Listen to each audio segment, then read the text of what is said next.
Welcome back to my Colorado mountain garden. I wanted to go over a few other things that I have around my house that have helped me in the past and currently with gardening. The first I'll go through is this diatomaceous earth. I don't use it very often anymore.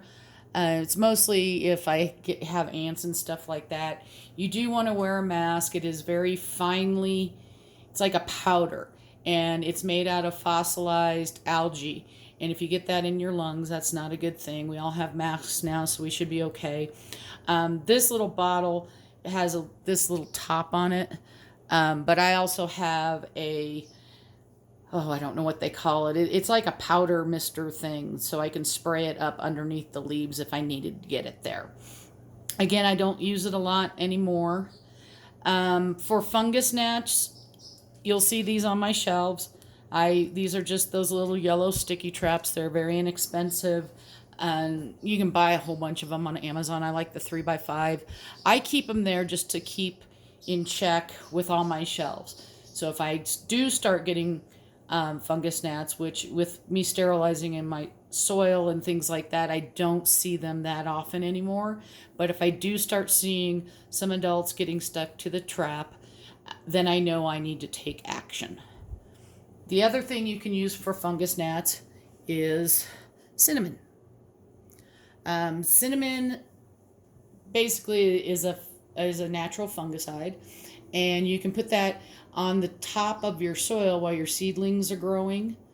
That will help keep any fungus from forming, but you always want to remember to water from the bottom, because keeping the top of your soil drier helps immensely, because fungus gnats really don't go that far down into your soil to lay their eggs.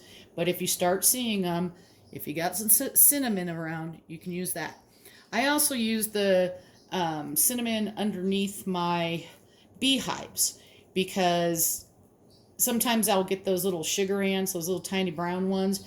If I put that underneath, it disrupts. They leave a trail to tell their friends how to get to where they're at, and how they know how to go home and stuff like that. And that disrupts that. So if you keep that underneath there, they don't really want to cross it.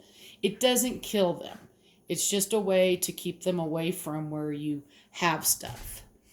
I also always have rubbing alcohol on hand, and I use that to sterilize my scissors. And then also I sterilize my tweezers. I have tweezers because sometimes it's easier to pick up the seeds, especially when I have been sprouting them in paper towel without damaging them and dropping them into place. I usually have these two pairs of scissors, and I have even a smaller one, but I couldn't find it, for pruning my plants and things like that. I like to use the smaller ones if the stem's not really thick, because sometimes once you get these long ones in there and you're cutting away on your plant, you accidentally cut something else off behind it because you're not realizing that you're back there. For tying up things like tomatoes, you can use like a floral wire, butcher's twine, and most recently I started using this Velcro. And you can get this online or at Lowe's, Home Depot, even Ace carries it. I buy the refill packs and just cut it the length I need with scissors, versus buying they have a pack that has like a cutter on it. But the reason why I buy the refill packs is I get twice as much of this on a round spool, and this has been used, so it used to be bigger. Twice as much as what they have with that cutter, and it's less expensive. So to me, I try to save $1 here and there. The other thing I use is bamboo skewers. I may have talked about this before. I use it to poke the holes if I'm planting my seeds.